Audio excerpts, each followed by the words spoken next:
افسانہ آؤ بچھڑ جائے، تحریر ہے مظہر الاسلام صاحب کی، اور وہ جدا ہونے سے پہلے اپنی اپنی زندگی کے اثاثے بانٹ رہے تھے۔ سب سے پہلے انہوں نے ہنسی آدھی آدھی بانٹ لی تو وہ بولی، تم اپنے حصے کی ہنسی کا کیا کرو گے؟ یتیم خانے کے چھوٹے چھوٹے بچوں کو دے دوں گا، اس نے جواب دیا۔ وہ بڑی فراخ دل نکلی اور جب اداسی بانٹنے کا وقت آیا تو کہنے لگی، میں اس میں سے کچھ نہیں لیتی، ساری اداسی تم رکھ لو۔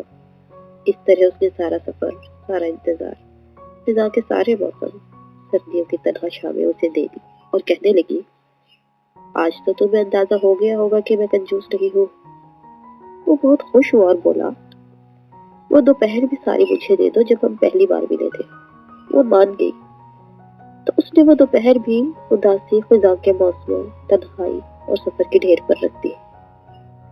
اتنے میں اس نے بڑے فراخ دلانہ لہجے میں پوچھا، ان سب کا کیا کرو گے؟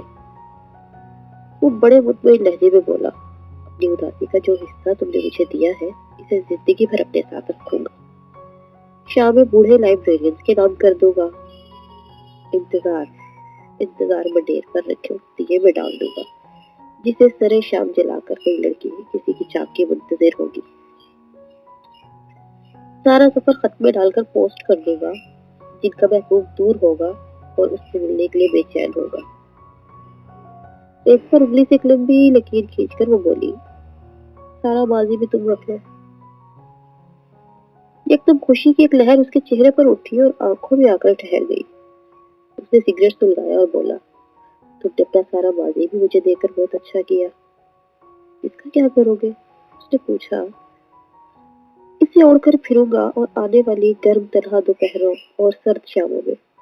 وہ مسکرائی، سارے لفظ بھی تم لے لو۔ وہ ممنون سا ہو گیا اور بولا، میں سارے لفظ بھی پوسٹ مینوں میں بانٹ دوں گا، مگر ہمارے درمیان کچھ گیتوں کے سانز بھی تو تھے۔ ہاں وہ بھی تم لے لو۔ ٹھیک ہے۔ وہ مطمئن سا ہو گیا، ان کا کیا کرو گے؟ ملاحوں ساربانوں اور چرواہوں میں بانٹ دوں گا، کسی سے ٹوٹ کر محبت کرنے والی لڑکی کو دے دوں، یوں ہی اور یوں ہی وہ کتنی دیر تک اپنے احساسے بانٹتے رہے۔